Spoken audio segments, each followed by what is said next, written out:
முதுகிலே தட்டி கொடுத்து பாராட்டி கொண்டிருக்கிறது. என் எதிரே பார்க்கிற அறிஞர்களை பார்க்கிறேன். பல்வேறு துறையிலே எங்களை காட்டிலும் சிறப்பாக செயல்பட்டுக் கொண்டிருக்கிற அறிஞர்கள் எதிரே உட்கார்ந்து கொண்டிருக்கிறீர்கள். உங்கள் முன்னிலையில் இந்த விருதுகளை பெறுவதும் பரிசுகளை அடைவதும் மிக பெரும் பேராக நான் கருதுகிறேன். என்னுடைய கவிதைக்கு ஒரு அரங்கேற்றமாகவே இதை நான் கருதுகிறேன். அற்புதமான பெருமக்கள் எல்லாம் கூடியிருக்கிற இந்த அரங்கில் இந்த எளியவர்களுக்கு இந்த பரிசை கொடுப்பதற்காக முன்வந்த ஐயா பா சிவந்தியார் அவர்களை நான் மனமாற நெஞ்சார பாராட்டி வணங்கி போற்றுகின்றேன். ஏன் என்று சொன்னால், இன்றைக்கு ஒரு பத்திரிகை இந்த அற்புதமான பணியை நிறைவேற்றிக் கொண்டிருக்கிறது. ஒரு பல்கலைக்கழகம் நிறைவேற்ற வேண்டிய பணியை, அரசாங்கம் நிறைவேற்ற வேண்டிய ஒரு பணியை ஒரு பத்திரிகை நிறைவேற்றிக் கொண்டிருக்கிறது. அதற்காக நான் அவர்களுக்கு நெஞ்சார்ந்த நன்றியை தெரிவித்துக் கொள்கிறேன். இன்றைக்கு ஐயா ஆதித்யநாருடைய 105வது பிறந்த நாள். நான் எண்ணி பார்க்கிறேன், எனக்கு இருக்கிற ஒரு மிகப்பெரிய பேரு, அவர் சபாநாயகராக இருந்த பொழுதும் அவரோடு நான் சட்டமன்ற உறுப்பினராக இருந்தேன். அவர் அமைச்சராக இருந்த பொழுதும் அந்த 5 ஆண்டு நான் அவரோடு இருந்தேன். ஆக 10 ஆண்டுகள் அவரோடு இருக்கிற அந்த அரிய வாய்ப்பை பெற்ற காரணத்தால் எனக்கு இந்த தகுதி கொஞ்சம் வந்திருக்கிறது என்பதற்காக நான் அவர்களுக்கு நன்றியை தெரிவித்துக் கொள்கிறேன். உங்களுக்கெல்லாம் தெரியும், நம்முடைய ஆதித்யநாத் அவர்கள் ஒரு அற்புதமான மனிதர்.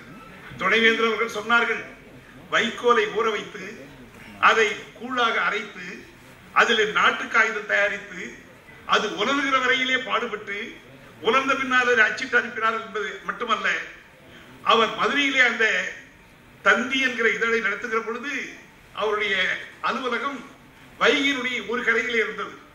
அவருடைய வீடு இன்னொரு கரையிலே இருந்து சொக்கி குளத்திலே இருந்தது.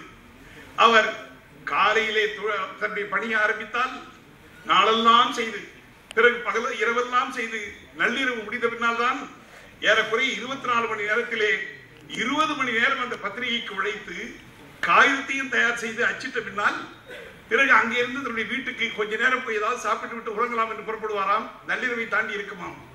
அப்பொழுது இந்த வைகை பல நேரங்களில் ஏமாற்றிவிடும். சில நேரங்களிலே வெள்ளம் வரும், சில நேரங்களிலே ஒன்றுமே இருக்காது.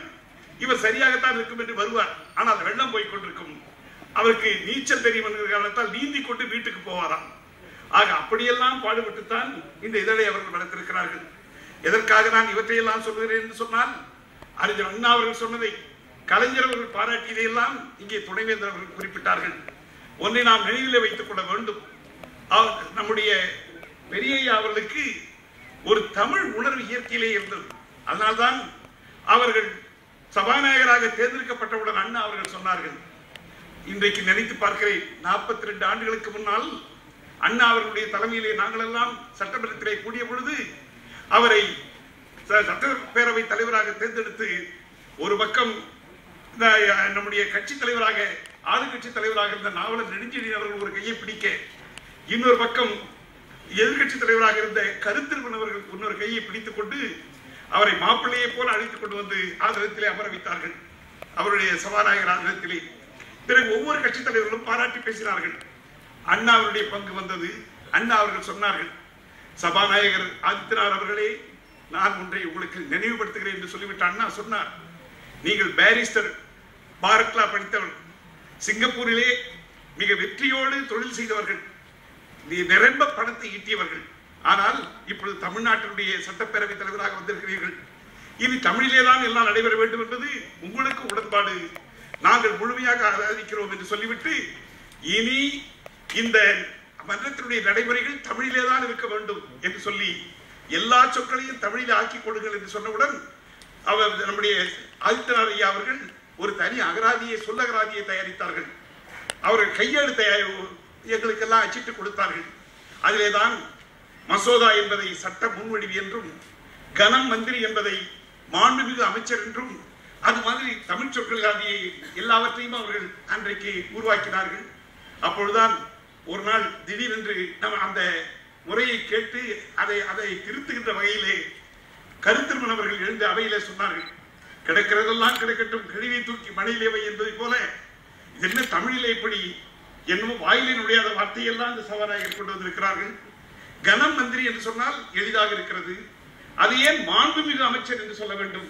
என் வாயிலெல்லாம் நுழையவில்லையே முதலமைச்சர் தலையிட்டு பழையபடியே கனம் வைத்துக் கொள்ளுங்கள் என்று கேட்ட பொழுது அண்ணா சொன்னார், இவ்வளவு பெரியவர் இவ்வளவு இறங்கி வந்து கேட்கிறார் என்பதற்காக ஒத்துக்கொள்ளலாம் என்றுதான் நினைக்கிறேன். ஆனால் என் பக்கத்திலே இருக்கிற மாதவனை பார்த்து அவர் காற்றிலே அடித்துக் கொண்டு போவது போல இருக்கிறார். அவரை எப்படி நான் கனம் மாதவன் என்று சொல்லுவது? பக்கத்திலே இருக்கிற சாதிக் பாஷாவை நான் எப்படி கனம் சாதிக் பாஷா என்று சொல்வேன்? ஆகவே கருத்திருமன் ஐயா அவர்கள் மன்னிக்க வேண்டும், கொஞ்சம் பழகிக் கொள்ளுங்கள் உங்கள் நாக்கை, மாணவி என்று சொல்லுங்கள் என்று சொன்னார்கள். அதே மாதிரி திருக்குறளை சொன்னார்கள் என்று சொன்னார்கள். அப்படி திருக்குறளை அவர்கள் முழுமையாக ஒவ்வொரு நாளும் எடுத்து சொல்வார்கள். உழுதுண்டு வாழ்வாரே வாழ்வார் மற்றெல்லாம் தொழுதுண்டு பின் செல்பவர் என்பதை விவசாய வாரியத்திலே சொல்வார்கள். தொட்டரை தூரும் மலர்கேடி மாந்தற்கு கற்றனை தூரும் அறிவு என்கிற குறளை கல்வி மானியத்திலே சொல்வார்கள்.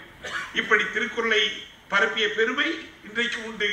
42 ஆண்டுகளுக்கு முன்னால் அவர் தொடங்கிய அந்த பணிதான் ஆவுடைப்பன் காலம் வரையிலே இன்றைக்கு நடைபெற்றுக் கொண்டிருக்கிறது. திருக்குறளை அப்படி பரப்பிய பெருமை அவருக்குரியது. அது மட்டுமல்ல, ஏன் அண்ணா அவர்கள் வாழும் கடையமாக இருந்தார் என்று சொல்லுகிறார் என்று சொன்னால், இந்த மண்ணின் மீது இந்தி திணிக்கப்பட்டது. இந்தி வெறும் மொழியாக வந்தால் பரவாயில்லை. ஆனால் தமிழர் மேல் திணிக்கப்பட்டது. தமிழர்கள் இரண்டாந்தர குடிமக்கள் மக்களாக ஆக்கப்படுவார்களோ என்ற எண்ணம் வந்தது. அண்ணாதான் அதிலே கைது செய்யப்பட்டது. நீதிமன்றத்திற்கு போற நேரத்திலே அருள் அவர்கள் அவரை கைது செய்து நீதிபதி சோமசுந்தரத்திற்கு